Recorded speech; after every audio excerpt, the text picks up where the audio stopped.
क्या प्रधानमंत्री ने आज अपने पास बैठाया कोई गरीब मजदूर किसान छोटा व्यापारी कोई बैठा था आज? किसान का बेटा तो बैठा था आज। कौन किसान का बेटा? नीरज चोपड़ा को। वो किसान का बेटा। अच्छा, राकेश टिकैत कह रहे थे कि कुछ उन्होंने आज तक भाई बताया था कि हम दिल्ली में ध्वज फहराएंगे। हाँ, हिंदी में तुम भी अंग्रेजों के राजदार फूट डालो राज करो। तो हिंदी में हो गया। नमस्कार, आपका स्वागत करते हैं एनडी हरियाणा चैनल पर। हमारे साथ हरेंद्र ताऊ मौजूद है। आज सभी ने बताया भाई स्वतंत्रता दिवस जो पूरे देश में खुशहाली का मौसम लेकर आया, सभी खुशियां मना रहे हैं उसको लेकर के। और मैं दो शब्द उनके लिए पूछना चाहता हूं जो अभी ओलंपिक में खेल हुए थे, जो गोल्ड बॉय भी है उनके बारे में पूछेंगे। और वो पूछेंगे कि यहाँ पर जो देख सकते हैं आप, एक बार तिरंगा झंडा जो है फहराया गया है सुबह सुबह, और थोड़े हम लेट हो गए। और यहाँ पर भी देख सकते हैं तिरंगे झंडा जो है प्रत्येक जगह पर मिलेगा। और जितने भी किसान बैठे थे स्टेज के सामने बैठे हैं, तब राम राम। राम राम। 15 अगस्त की बधाई होता है आपने, आपको भी और पूरे देश को भी, कि आज हम आज़ादी की 75वीं वर्षगांठ मना रहे हैं जी। और उन हमारे पुरखों को, शहीदों को हम शीश झुकाकर नमन करते हैं कि जिनकी वजह से ये आज़ादी मिली है जी। तो आज पूछना चाहूँगे, आज किसने झंडा यहाँ पर लहराया है? देखिए, यहाँ आज ध्वजारोहण जो किया गया है वो भारत के, क्योंकि हम मोदी की तरह ड्रामेबाज नहीं है कि एक तरफ वाल्मीकि समाज के पैर छुओगे और एक तरफ उनकी बेटियों के साथ बलात्कार होगा, रेप होगा, हत्या होगी और उस पर दो शब्द नहीं बोलेंगे।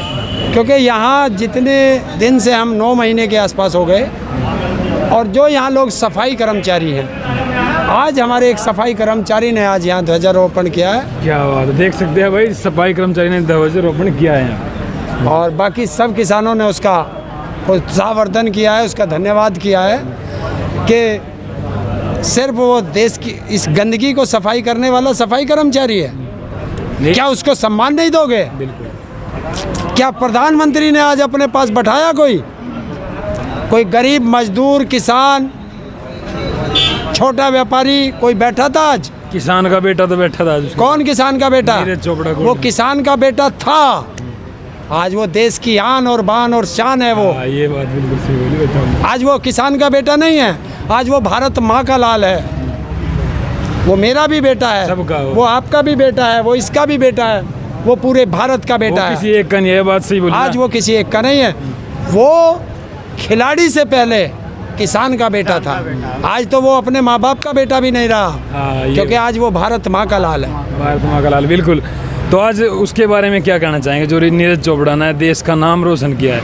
121 साल बाद जो है गोल्ड आया भारत को। देखिए, मैं नीरज चोपड़ा को धन्यवाद देता हूँ कि उसने भारत का तिरंगा वहाँ लहराया।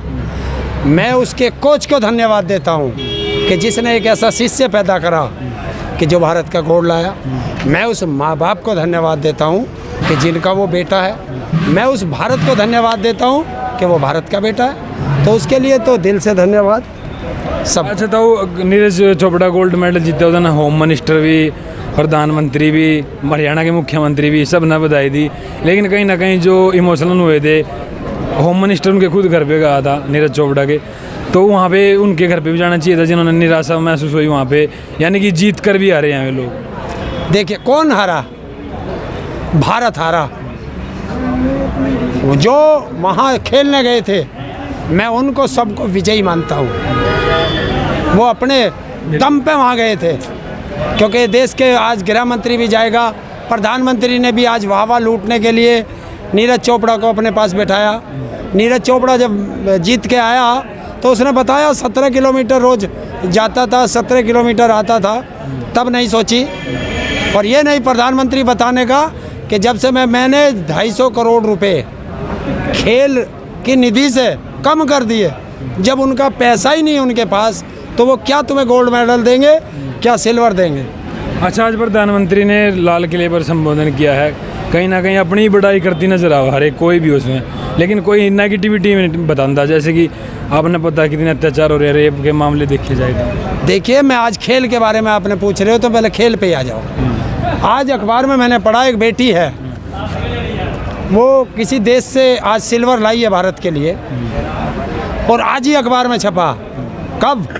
जब हम 75वां गणतंत्र दिवस मना रहे हैं, भारत का प्रधानमंत्री लाल किले से भाषण दे रहा है और उस बेटी का लिखा है कि उसको तीर खरीदने के लिए उसे अपनी माँ के गहने बेचने पड़े, इससे बड़ा दुर्भाग्य और क्या हो सकता है। और उस बेटी ने भारत का फिर नाम रोशन किया और भारत के लिए सिल्वर मेडल लाई है। तो पहले क्यों नहीं तो करती? बताए प्रधानमंत्री कैसे नहीं बोलता? जैसे सरकार कह रही है हम खिलाड़ियों को प्रोत्साहन करते हैं, फिर इसका मतलब तो करते नहीं। कौन कह रहा? अगर करते तो उस बेटी को, उसके माँ बाप को अपने गहने नहीं बेचने पड़ते। जी। अच्छा, राकेश टिकैत कह रहे थे कि कुछ उन्होंने आज तक भाई बताया था कि हम दिल्ली में ध्वज फहराएंगे, इसको लेकर। हाँ, देखिए हमारा किसानों का एक प्रतिनिधिमंडल जाना था, क्योंकि जो दिल्ली का वाल्मीकि समाज है उन्होंने अनुरोध किया था, हमने भी उनसे रिक्वेस्ट की थी, उन्होंने भी, मतलब दोनों की सहमति से वाल्मीकि मंदिर पे आज ध्वजारोपण करना था। लेकिन एक 9 साल की बच्ची वाल्मीकि समाज की, उसके साथ मंदिर के पुजारियों ने बलात्कार किया, उसकी हत्या की और फिर उसके शव को जलाया गया। उसके 3 या 4 रोज बाद फिर वाल्मीकि समाज की दलित की बेटी दिल्ली में 6 साल की बेटी के साथ बलात्कार किया गया। वो बेटी आज भी ज़िंदगी और मौत से लड़ रही है एम्स के अंदर। तो इनको देखते हुए फिर हमने वो प्रोग्राम कैंसिल किया और फिर राकेश टिकैत जी का उत्तराखंड में नेपाल बॉर्डर पे एक छोटा सा गांव है, आज वहाँ ध्वजारोपण किया गया। जी जी जी। अच्छा, क्या लगता है आज कि नया खुशी का दिन है, किसान इतने दिन से बैठे हैं, किसानों का 15 अगस्त भी यहीं पर मना, 26 जनवरी भी यहीं पर मने, जितने भी त्योहार है वो यहीं पर मन रहा है। क्या लगता है आपको कब ये जो अपने घर पर मनेंगे त्योहार वगैरह ये? लेकिन बात तो सबसे अच्छी है कि यहाँ पर मनाया जा रहा है पूरे देश की, दिल्ली की राजधानी में हर एक आम आदमी नागरिक यहाँ पर आएगा, ध्वज फहरा रहे हैं। तो आपको अच्छा लगता है अपना घर छोड़ के सड़कों पे लौटना? नहीं, ऐसे तो नहीं लगता ना। किसको अच्छा लगता है? देश के प्रधानमंत्री को लगता है, भारत सरकार को लगता है कि देश का किसान घरों में ना रहे, वो सड़कों पे रहे। और अगर उन्हें अच्छा नहीं लगता तो 9 महीने से इन किसानों से बात क्यों नहीं कर पा रहे? अभी लाल किले अगर इनको देखिए, सरकार किसके लिए है? देश के नागरिकों के लिए। और देश का नागरिक अगर दुखी होगा तो सरकार महलों में शांति से कैसे रह सकती है? शांति से वो रह सकता है जो इनको ना चाहता हो, जिसको इनसे प्यार ना हो, जिसको अडानी अंबानी जैसे उद्योगपतियों से प्यार हो, वो इनकी नहीं सुन रहा। अच्छा, और एक बात हो रही थी कि आज प्रधानमंत्री मोदी ने कहा किसान जो छोटे किसान हैं उनके लिए फ़ायदेमंद हैं ये 3 कानून, देखिए बड़े किसानों के लिए नहीं। ये अंग्रेजों का एक नियम था देश के अंदर, डिवाइड एंड रूल।